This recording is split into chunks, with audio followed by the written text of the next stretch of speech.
Welcome everybody. We are looking at another game from the European Championship. I'm going to show you my game against strong Grandmaster Rauf Mamedov, rated above 2700, and we played in the 5th round. And we both had at this point 3 points out of 4. In case you've missed it, I already made a game analysis about my round number 4 game. So in this one I was playing with the black pieces, and let's get into it. He opened with e4 and I played e5 solidly. Also in a way surprising him a little bit, because usually I play the knight off with black. He goes for the Italian, knight f6, d3, castle,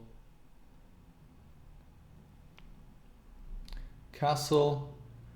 Well, I think he used a little bit of a different move for that, but so what? I think I typed in the game incorrectly, but it doesn't matter. We get to the right position, which is right here. a4, a5, b5, knight e7, knight bd2, knight g6, and bishop a2. And we come to the first critical moment. So what has happened in the first few moves? White has expanded with b4, a4, and b5. On queen side, but he also has made himself a little bit vulnerable by pushing his pawns forward so quickly, and he has helped me to play this typical maneuver to bring the knight on g6, where it's better placed than on c6, because now I can push the c pawn. And also from g6 it's supporting the center pawn, supporting the push d5, and can hop to f4 in some cases. And now I thought, okay, he wants to go knight c4 next. So I need to prevent this. And I played d5, which is possible, but practically speaking, extremely risky for black. And much better would have been c6, when I already prefer black's chances. For some reason during the game, I got a little bit annoyed, maybe with knight c4, bishop c7, and bishop e3, something along these lines. But really nothing is happening here, and I can just retreat to b8. And this is completely fine for black. In fact, it's even better here already. So this was a very critical moment in the game, because after d5, I'll be on the defensive side for pretty much the rest of the game. And here I just misevaluated the consequences, maybe didn't sense the danger after d5. d5 is a desirable move for black, but after e takes d5, knight takes d5, knight e4, suddenly all the white pieces are coming alive, and there are a lot of different possibilities for white to create threats on the diagonals of the knights jumping to g5, and I felt quite uneasy. Here it took a lot of time and realized, ooh, it's pretty dangerous already. For example, a move like h6 doesn't work because of bishop takes h6, and the pawn is g takes h6, this bishop takes d5, and a fork on f6. So I could play differently here, which I also considered. Knight takes c3 at this point, knight takes c3, and now g takes h6, but my king is clearly weakened without the g pawn, and this is uncomfortable. White is better. So I found the correct move, which is to develop my bishop to f5. And he reacted with bishop a3, rook e8, and now knight fg5, putting on the pressure. Knight fg5 with different ideas, bring the queen to f3 or h5, maybe sacrificing on f7, and this is no joke. Once again I have to react carefully, and I played h6, which I think is a good move. And now he took on f7. He sacrificed the piece. It becomes a very interesting position. I was hoping for this one. I was hoping he would play queen h5. Why is this a blunder? Maybe you can pause the video here and think about it. What can black do now? Well, the first step would be to take the knight. This is a pretty obvious move, but after knight takes g5, the question is how to deal with this checkmate threat, queen h7. And knight f8 is not an option. Queen takes f7 and white is just winning. But surprisingly, there's this move, knight h8, and the bishop is defending the square on h7, the knight on f7, and black is just up a piece. So that would have been nice. Well, he didn't do this. He played knight takes f7, king takes f7. Now he really surprised me with his next move. He played c4, which is the best move actually. I was expecting queen f3 mostly, and thought, okay, this is not too bad. I play knight gf4. He has to go something like g3 to win back the piece, and I can move my king. Not sure, maybe I want to play bishop e6 here. I don't quite remember, but the best move is king g6. And now he shouldn't take the knight right away. He should maybe play king h1 first, king h7.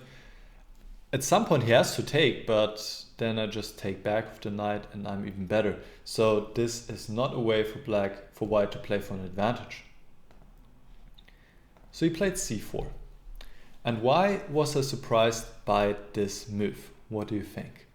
What did I have in mind? What did I play here? Once again, you can pause the video. Take your time, because this is not an easy position, obviously. But this is great training. So if you just pause the video here and really go into it, this is a great exercise. All right, so bishop takes e4, and d takes e4, and now the move is knight c3, which first looks like a blunder, but it's not. And I thought I'm just up a piece, but it's not that easy, in fact. You can even see the engine evaluation gives advantage for black, but the only one who could be better here is white, I think. So even for the engine, it's not that easy to grasp. Queen f3 would be indeed a blunder, because I can play knight f4 and indirectly defend the knight on c3 because of this fork. And now indeed black is up a piece. So he played c5 check, and now I take the bishop. Queen b3 check, not allowing the queen trade. And I put my rook in between. Put the rook in the pin, but it's not really a big deal because he cannot exploit this pin right now. And to my surprise, afterwards I found that this exact position up to this point had already been played in a correspondence game a few years ago, 2014. And correspondence chess is very high quality. So that means up to this point, we both have played pretty good chess. Now, my opponent deviated from the game by going rook fd1, and I think indeed rook takes a2 is a better move. I'm up a piece here, but look at this bishop. This bishop is pretty much buried here on the queen side, and it's much easier to play for white, I believe. We can just see the next few moves that happen in this game. The computer gives equality for a long time, but look at this position. I mean, it's not a position I would like to play with black. And in the game, even though it was correspondence chess, also black lost. So couldn't find the best defense here. It tells you how difficult this position is. So back to the game, my opponent played rook fd1, another move that really surprised me. I thought, okay, now he really blundered. But he didn't. Here responded with queen e7. The pawn is, I'm threatening to take on c5. So he doesn't have time to take the knight. And after c takes b6, I can bring my knight back. And now I don't have this buried bishop, so I was quite happy, but not for a long time. He took on c7, queen takes c7 and rook ac1. And he played all these moves pretty quickly, and I was fairly low on time already. And this is another critical moment in the game. Where should I put my queen? Here you can pause the video once again and think about it. So here I played queen b6, and this is a game-losing blunder. So the pressure on the time and also on the position got to me in the end, and I threw away this game, which up to this point I played quite well. If we kind of forget this impractical move d5 in the beginning, which was objectively okay, but practically not so much, and queen b6 unfortunately just loses right away. Queen e7 is a natural move to keep the 7th rank defended, but the question is what to do after b6 with the strong threat of rook c7 winning the queen. And I didn't see a good defense here, even though several exist, I believe. But the best one would be to play king g8. I didn't see what to do here, I guess, how to defend against this threat. I cannot defend against this threat, but I can protect the rook on e6 by going knight f8. And now rook takes g7 would not be advisable for white because I have 2 rooks and a knight, and it's black who's better here. So white has to be careful in this position to not be worse. He needs to go rook e7, and now king h8 and rook f7, queen g6 and h4.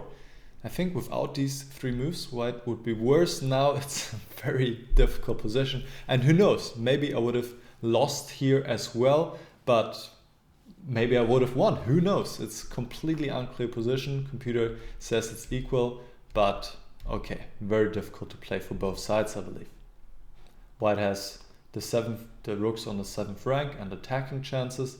Black has an extra piece, so very difficult position. After queen b6, unfortunately, it's quite simple, and I'm still now a month after this game still a little bit annoyed that I made it so easy for him at this point. Rook d7 check, king f8, and I only considered rook c7 here, which is a logical move, but white has better options. Here I can still play rook e7, and it's not that clear, even though white should be also much better at winning after rook takes b7. And now taking on b4, and white has the queen and these 2 passers and should win here as well, even though some precision is still needed. But there are actually 2 other ways to win, which is, well, bishop takes b4, and now there are two ways to win. So you can just take a moment and find one or both ways for white to win this game. Okay, so rook c6 is one way, which is a nice interference move. B takes c6, queen takes e6, and mate is coming. And I don't have any other sensible move here because rook takes c6 also leads right away to mate. But he played another elegant move, which is a5, and I'm overloaded. The queen doesn't have a square left to defend the rook, and I cannot take the pawn. If I take with the queen, he takes my rook, and if I take with the rook, he plays rook c8 check and gives checkmate. So I couldn't do anything else but resign at this point. I still want to show you this game. Well, why am I saying still?